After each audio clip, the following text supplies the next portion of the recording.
Será? Será? Brasil Latifi, daqui a pouco tem treinamento, né? O que a gente pode imaginar dessas atividades? Será que eles já começam, né, a definir as equipes? Porque tem hoje e amanhã, praticamente, né? Na verdade, o Palmeiras já vem treinando, porque o Abel poupou 11 jogadores que podem ou não ser os titulares, mas foi o time principal que não atuou contra o Grêmio. Já o Flamengo chega um pouquinho mais desgastado, dá para colocar assim, porque o Felipe Luiz fez uso ali da cavalaria no momento em que ele precisava vencer o Galo, acabou empatando. O que a gente pode imaginar dessa atividade de logo mais? E as dúvidas de sempre, né? Que vai rolar atualização minuto a minuto. E Léo Ortiz, joga, não joga? E o Pedro vai para o banco, não vai? E o Everton? Então, eu quero saber de vocês. Bom, pois é, ambos treinam hoje com portões fechados, né? Então vamos ter que trabalhar bastante para descobrir o que eles estão aprontando. Mas do lado do Palmeiras, a principal questão envolve o Aníbal Moreno, né? Porque o volante argentino foi o pilar desse time durante toda a temporada. Ele teve aquele episódio contra o Corinthians onde ele foi expulso na Copa do Brasil. E aí ele teve uma melhora de rendimento, só que contra o Grêmio ele fez um pênalti ali muito estranho. Coletiva de imprensa, então ele pode perder a posição para o Bruno Fux, que a gente bastante aqui na apresentação, né? Tinha assim, o volante, então essa pode ser a novidade. E pelo lado do Fla, Brás? Pelo lado do Fla, tá complementando, o Latifi falou sobre o Bruno Fux, e aí a curiosidade é que no Maracanã, que o Flamengo vence, o Pedro deitou e rolou. E aí, muito provavelmente, o Pedro vai estar fora no jogo de sábado.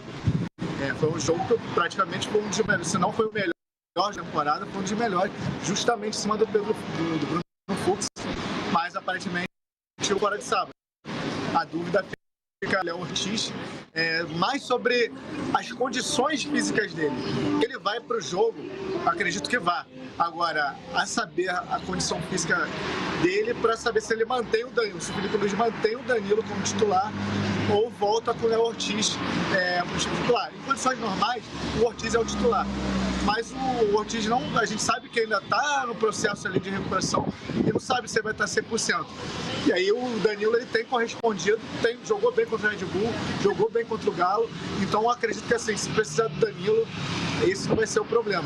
De resto, eu acredito que o time do Flamengo já está praticamente definido, dá para chutar ali um time melhor.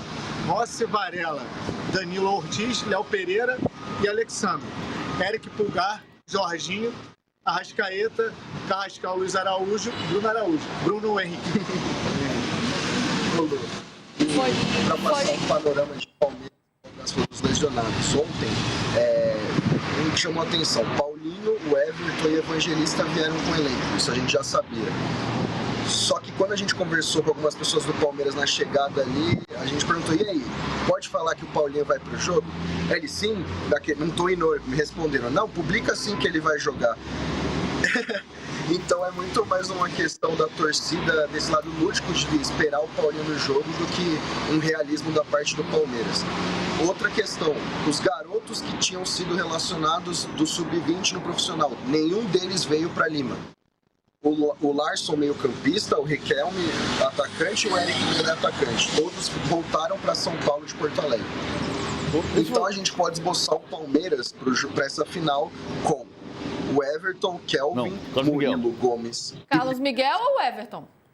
Carlos Miguel. Opa, Carlos agora Miguel, você fala, temos aí uma novidade. Temos uma manchete. Não, o Everton deve ser relacionado. Ontem ele chegou com uma tala na mão por conta da lesão que ele teve. Então, titular totalmente descartado. Mas existe a expectativa dele ser relacionado. Entre os lesionados, ele é o favorito para ser relacionado. E aí, vamos lá de novo, para começar do zero. Carlos Miguel, Kelvin, Murilo, Gomes e Piquerez. O Bruno Fux ganhando a posição como primeiro volante, também podendo fazer uma linha de 3 na defesa. O Andreas Pereira como camisa 8. Rafael Veiga, Alan e Flávio Lopes e Vitor Roque. Deixa eu fazer uma pergunta só. Vocês têm noção? Vocês não foram até o Estádio Monumental ainda, né? Que é bem grande. é bem grande. Na cidade, vocês já relataram a questão dos gritos, de ninguém morre nos devendo, e a torcida do Palmeiras que está no batalhão de choque, digamos assim, quem vai mais para o estádio é quem está presente em Lima. Agora, nas ruas, não ter tido violência. E no estádio, eu não sei se vocês chegaram aí para perto do estádio, porque o estádio fica bem numa região periférica da cidade, é longe, talvez só no dia do jogo.